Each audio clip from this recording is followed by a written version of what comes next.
Dear students, today we are going to find the value of EMF induced due to motion of a conducting rod sliding over a metallic frame which is placed in uniform magnetic field, say for example directed into the board, means it is away from the observer, you all person. The magnetic field is directed away from you, perpendicular to the board. So here we have considered a conducting rod having length L and which is made to slide over a U-frame metallic structure, and it is made to slide over it with a speed given velocity v. And also we have considered that the magnetic field is capital B present over here. Now we can very well understand that there is change of flux associated with this loop PQRS. More is the area, more will be the flux associated with this loop. So that means as the rod is moving, the flux associated with the loop is increasing as it is moving towards our right. So therefore EMF should be induced in it. Now what is the flux associated with this loop?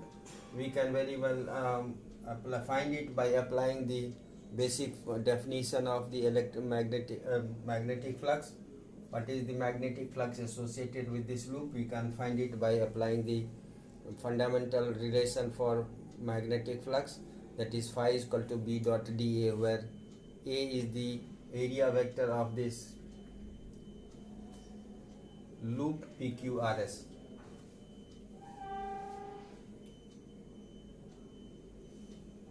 So we are now we also observe that in this case the body, this rod is moving with some velocity.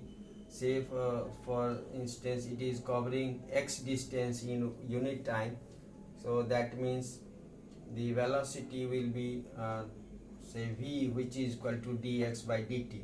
So when you get the when you increase the length, you move a distance x distance due to motion, the the area vector of that will be length into width, means it has already covered x distance and this is the length of the rod. So due to motion, say it has covered x distance and length of the rod we have taken to be L. So that means the total area of the loop of the area of the loop PQRS will be L into x, and that multiplied by B. Since you can understand that magnetic field is perpendicularly into the board and motion is along the plane of the board, that means the angle between magnetic field and area vector is 0. Therefore we have, on expanding, we got magnitude of B, magnitude of area vector into cos theta, and cos theta is here 0. Therefore we are left with magnitude of B and magnitude of area vector. That means flux associated, magnetic flux associated with this loop will be B into L into X.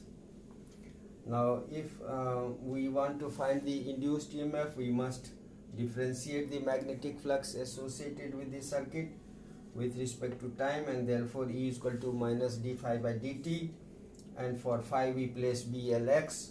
So B is constant, that is magnetic field, intensity of magnetic field is constant, length of this rod is constant, and so we take it out and we get dx by dt. Dx by dt is nothing but the velocity of this rod, distance covered per unit time, and therefore we can write minus BLV is equal to the induced EMF. Now here one thing is to be noted, that we will consider that length of rod which is just getting in touch with the conducting structure, U structure. we will not count this extra length outside the loop, because that will not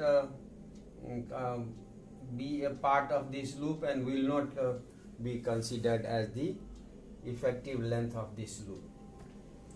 So now on applying the Lorentz force, you see we have found this EMF, induced EMF due to motion of this rod. We can also find the same thing by applying the Lorentz force and applying the work energy theorem. Here you see we know that energy stored, EMF is what? Work done per unit charge, and work done is force into displacement.